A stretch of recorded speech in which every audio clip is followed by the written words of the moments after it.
God, yung pagmamahal natin sa Panginoon. So, walang dapat na kailangan siya po ang ating pinaka-highest. So, kung ang binibigyan niyo po ay magkaroon ng house and lot, bilang Kristiyano, hindi po yun pabor.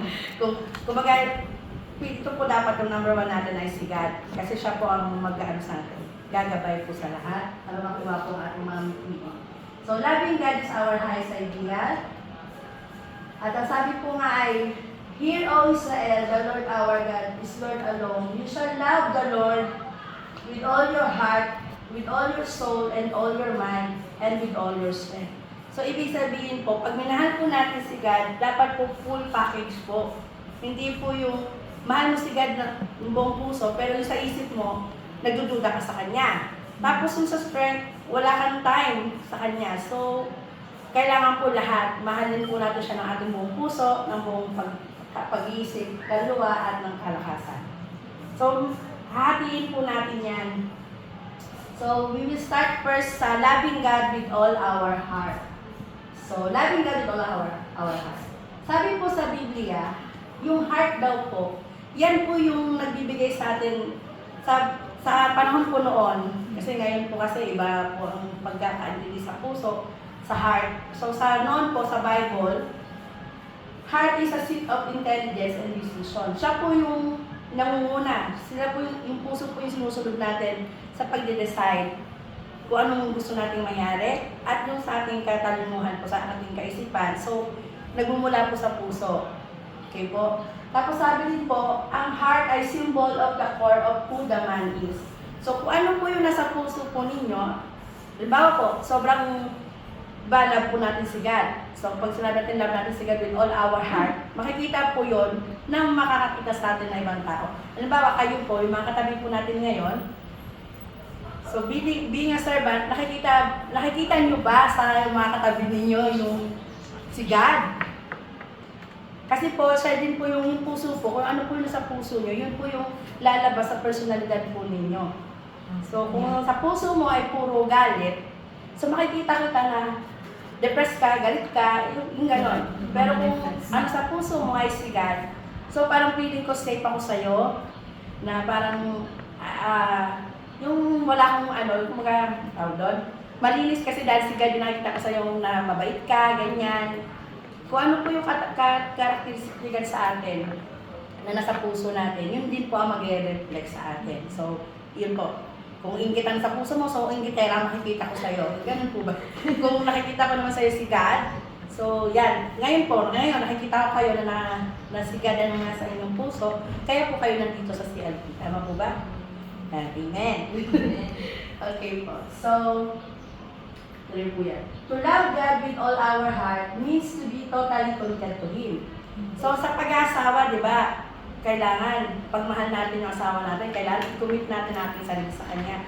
Ganun din kay God. Pag sinabi niyong mahal ko ang Panginoon, so kailangan buong puso mo siyang mamahalin at i-commit mo lang ang sarili mo sa Kanya.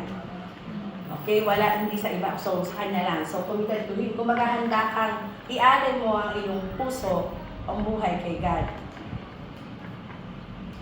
So, how do we put first and foremost in our life? So, ito po yun. Dahil you committed yourself to God, kasi nga mahal natin siya, it requires a decision to obey Him. So, dapat po natin siyang sundin. Okay po? If you love God, sabi dito kay John chapter 14 verse 15, if you love me, sabi ni God, you will keep my commandments. So, obeying His commandment is also telling Him that you love Him. Kasi sinusunod natin yung Kanyang commandments. Tama po ba? So, yun pong number 1. It requires a decision to obey Him. And the second one is, we need to develop a personal relationship with Him.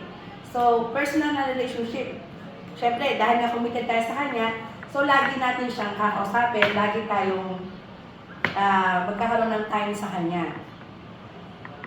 Spending time niya. Ito na ngayon, pangatlo, spending time with God in prayers and in scripture reading. So, again, we decide to obey Him and we will develop a personal relationship with Him by spending time with God, kung by prayers and reading scriptures, reading like sa Bible po, you can spend a little minutes po, magbasa po tayo ng Bible para po, kumbaga, yun po yung talagang time natin na para sa Kanya.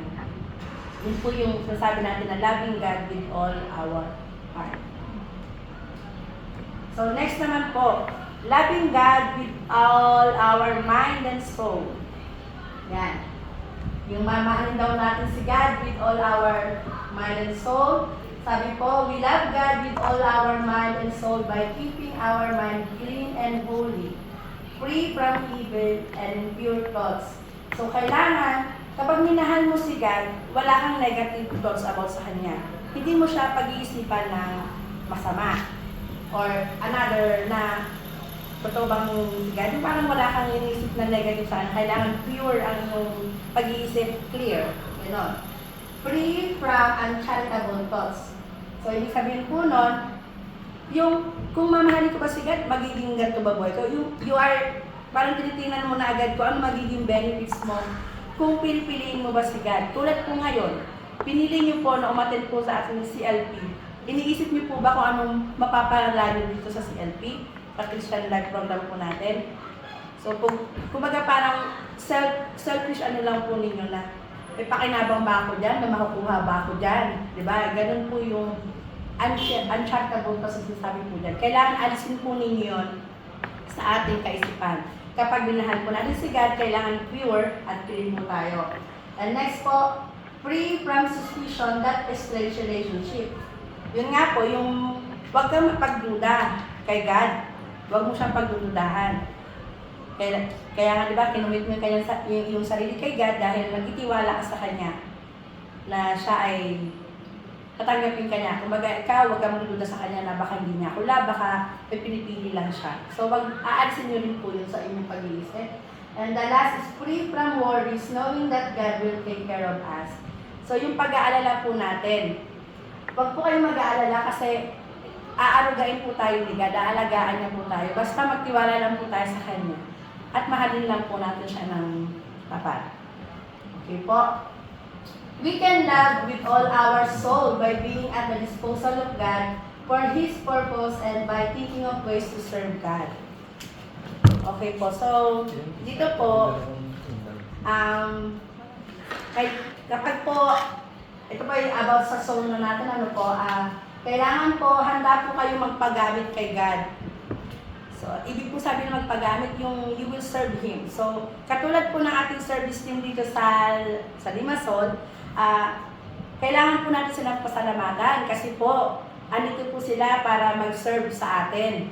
Sila po yung nag-serve ng ating food, ang ating mga leaders po, nandito po sila para bigyan po nila tayo ng knowledge about sa CLP.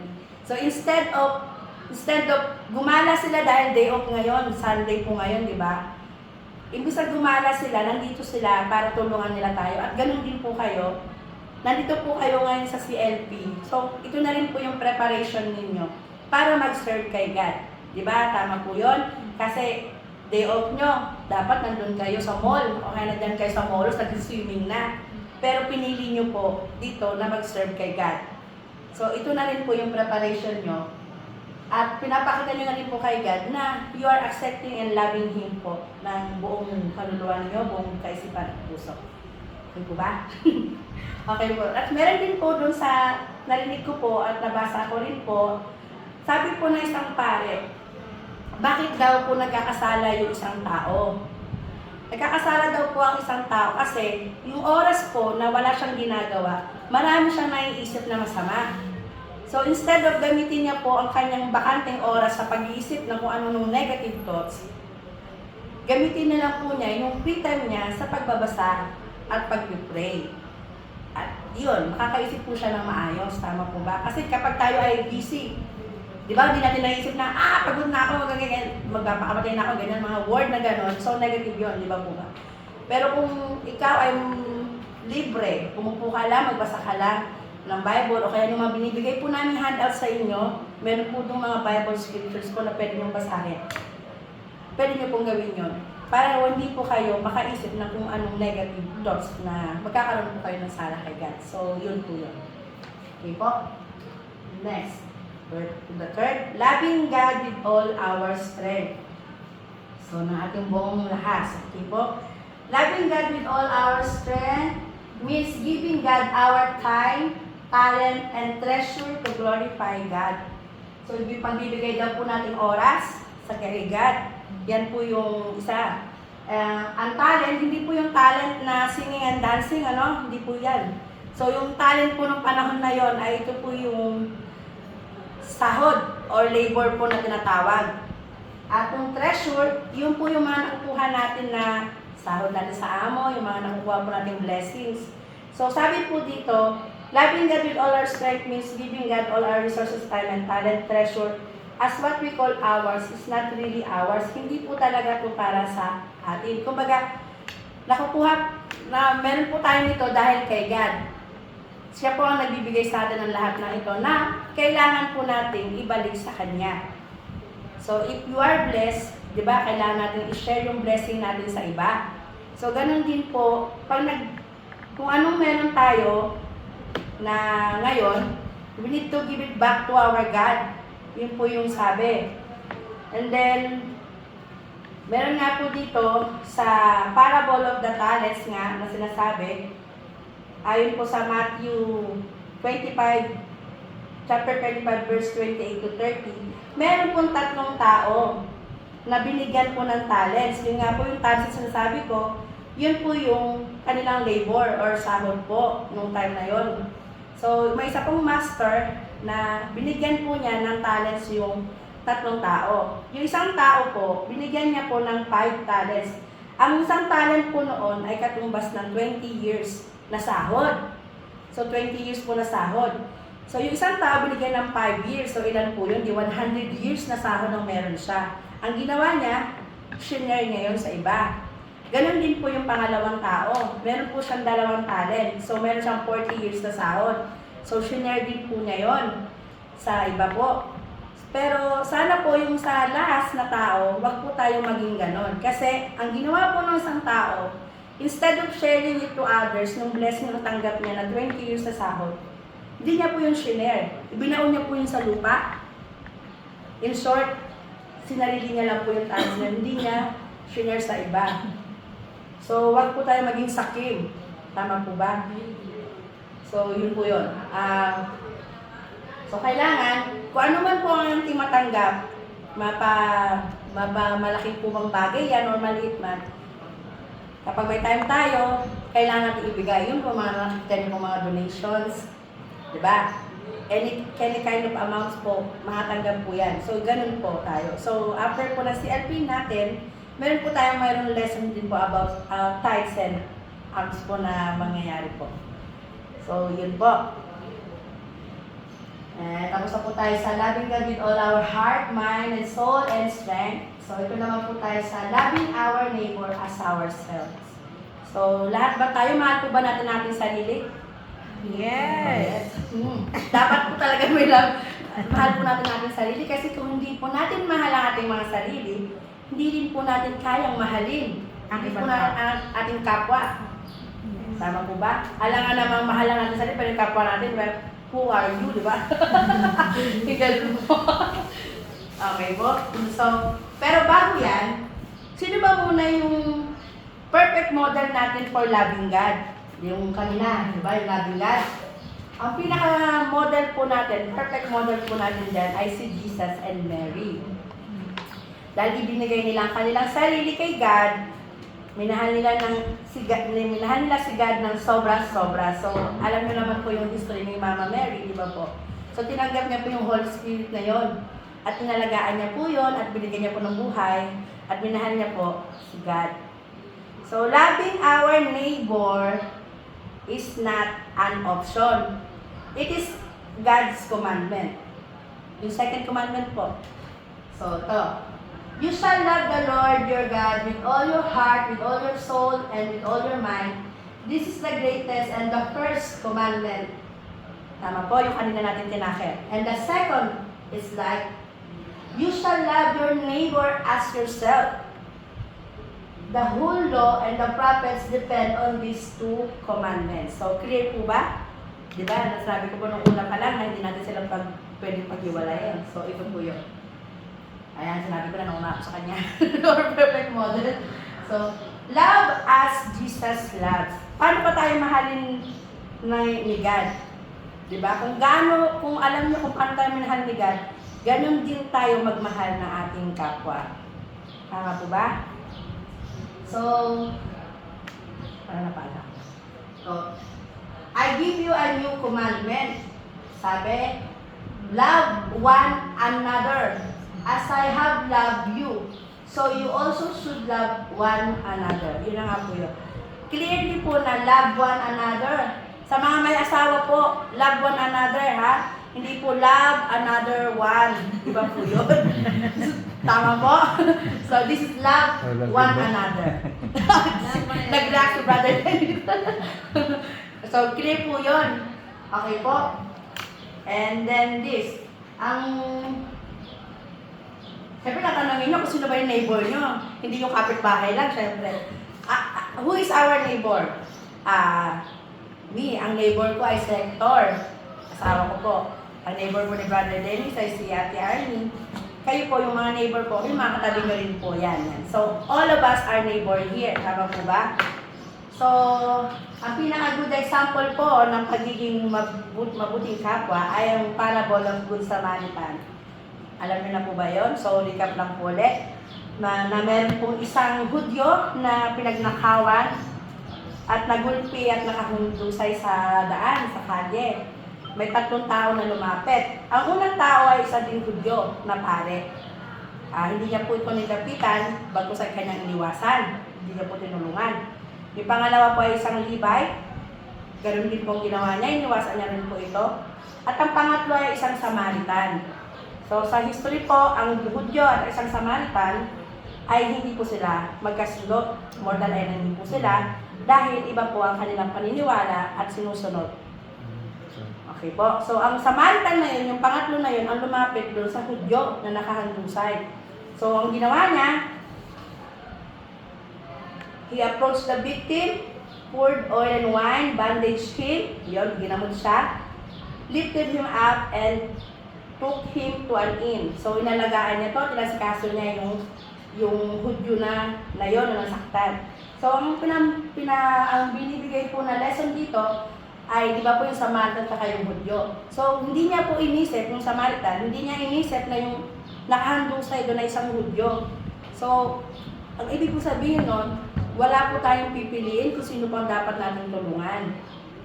Kahit pakaaway natin yan, kagalit, kapag nangailangan siya ng tulong, kailangan natin siyang bigyan ng tulong.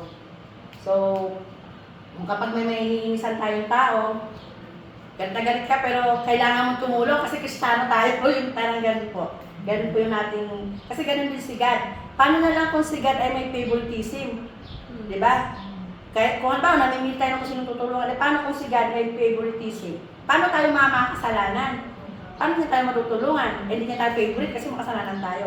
So, pinamumukha sa atin na si God, mahirap ka man o mayaman, pangit o maganda, mataba o payat, o anyone, wala siyang pinipiling tulungan. Okay? Ganon din dapat tayo sa ating kapwa. Be good to them. Be kind to our neighbors. Okay. Neighbors, may neighbors tayo sa labas. Okay. Bukod dyan, tayo ba, tinanong ba natin sa ating sarili? Oo, sige, mahal natin ang ating kapwa.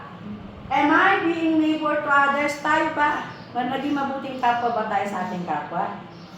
Or sila rin mabuti sa atin? Oh, yun. Yun lang. So, parang sinasabi namin ni Sis Lord, give and take. Kung ba't sila sa amin, ba't din kami? Hindi ganun. Hindi dapat ganun. So, kailangan, lahat tayo ay parehas nating mahal ang isa't isa. Okay? Pero di ko sinabi mga agaw para magmahal ng iba. Okay, kailangan natin maging mabuting kapwa para tayo din ay tanggapin at mahalin ng ating kapwa. Okay po. So, yun. Ito. Loving God and loving neighbor have been likened to the vertical and horizontal parts of the cross. Ito po yun. Itong pataas, yan. One direct upwards is to God. Yan po si God. And while the other directs horizontally, ito pong pahalang na yan, towards our fellow man. Yun po yun. So, whenever we love, Thank you. it is the sign of the cross. We have to carry our cross every day. Kaya, sinabi po natin na hindi sila pwedeng maghiwalay. Kasi habang nakikita po natin yung cross na yan, isipin po natin kung gaano po tayo kamahal ni God. Tama po ba? Amen? Amen. Okay. Loving God is not an easy task. In fact, it is impossible without God's grace. But God will give it freely and generously if we sincerely ask for it. So, bilang Kristiyano, hindi lang to basta option na, ay, pipiliin ko na lang mahalin si God. Kundi, ito ay isang utos na dapat natin sundin. Okay po ba? So, ito pa po, may isa pong isang quotes po galing kay Mother Teresa. Wala po ako dito. Ang sabi po dito, it is not enough for us to say, I love God, but I do not love my neighbor. Saint John, Pope John says, you are a liar. If you say you love God and you don't love your neighbors, how can you love God when you do not see? Di ba? Hindi natin nakikita si God. If you don't love your neighbor, whom you see, whom you touch, with whom you live. So, tama po di ba yung sabi ni Mother Teresa na napaka-important naman natin na sabi ko, mahal ko si God, pero hindi ko siya nakikita mahal ko si God, pero hindi ko love yung kapwa ko, di ba? So, dapat, nakikita man natin si God o hindi, at nakikita natin ating mga neighbor, dapat mahalin po natin sila parehas. Yeah. Para po mamaya sa discussion group natin, ito po yung topic. Tapos na po tayo sa lesson, pero ito po muna. Do you understand the biblical meaning of love as contrasted with that of the world? So, ibig po sabihin dito, ang pagkakaintindi po natin sa love, based sa Bible, yung kanina sinabi ko, ngayon sa mundo na meron tayo, ano ba yung love na yon? Okay? So, iba po yung sa Bible at iba po sa mundo ang ating kinagagalawan ngayon. And pangalawa, how you fail to love in everyday life. Di natin alam na sumasablay din pala tayo sa pagmamahal sa araw-araw natin ginagawa. So, kailangan natin isipin kung ano ba yon. Okay. At another assignment po, bukod po sa ating discussion, meron po ditong tinatawag na random act of kindness. Yung rock. So, ito po yung parang mga simpleng gawain lang po natin. Pero ito po ang gagawin natin. So, orient and encourage your family members. Pwede rin po tayo yan. About the random act of kindness. So, ano po ba yung mga random act of kindness na yan? So, choose an activity among 7 corporal works of mercy, which you think is most relevant in our place, in your place. Okay? So, tulad po natin mga OFW, ganito po tayo sa simbahan, sa community po na ito. So, ano po yung naiisip niyo po na activity na pwede natin gawin? So, ano po ba muna yung pipiliin natin ng activity? Ito po yung 7 corporals work of mercy. Ito po yung una. To feed the hungry. So, ito po yung pinakamadali, di ba, na magpapigil tayo dyan. So, ito po isang activity, feed the hungry. Give some sandwich to those you think in need, the beggar, poor community, or etc. Share your food to your neighbor. Share your food. Yan. And then next activity, yung 7 corporals of mercy, give water to thirsty. So, after the Mass, we can give some water or packaged juice to the parishioners and give water to the people in the street. Okay po? And the next corporal works is the shelter the homeless. So, hindi naman po magbibigay ng kabahay.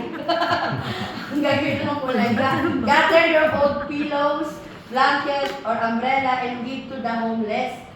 Go to the orphanage and conduct kids activity to make them happy. Okay? And next is clothe the naked. So donate your old clothes to an orphanage or foundation. give free bath to the children in street. So, hindi naman applicable yan dito sa atin. Kasi may dagat naman dyan, pwede silang lumulong. Joke lang. And then next, comfort the sick. So, make a card or buy flowers and give it to the patient in the hospital. Yung dalawin natin yung mga kaibigan natin, yung mga kakilala natin sa hospital. Siyempre, alamin muna natin ang visiting hours kasi mahigpit ang hospital. So, pray over the any patient and their families. Conduct some activity for children wards. Offer them a prayer during Mass. And the next is visit the imprisoned. Meron ko ba dito? Pero sige, give some toiletries to the prisoners. Donate some spiritual book or item. Pray for them and offer in the Mass. And the last is to pray to bury the dead. Yon. Yung makikiramay. Hindi naman tayo maglilibing, makikiramay ng tayo. Okay po. So, yun. Pag nakapili po kayo sa pito na yan, after the rock activity with your, sorry. Nakapili na kayo kung ano gagawin natin, ano? So, prepare ahead of time. Kailangan pinaghahandaan natin yan. So, after you choose the activity, make checklist of what to do. In choosing the place, make sure that the place where you will conduct your rock activity is safe for children. Kung may mga kasama tayong bata, so kailangan yung safetyness pa rin ang una. So after the rock activity, share with your family their experience during the activity. So next is take a picture. Mahilig naman tayo mag-take ng picture, di ba? Iba nga yun, aksidente na, picture na pa, hindi sa kumawag ng ambulance.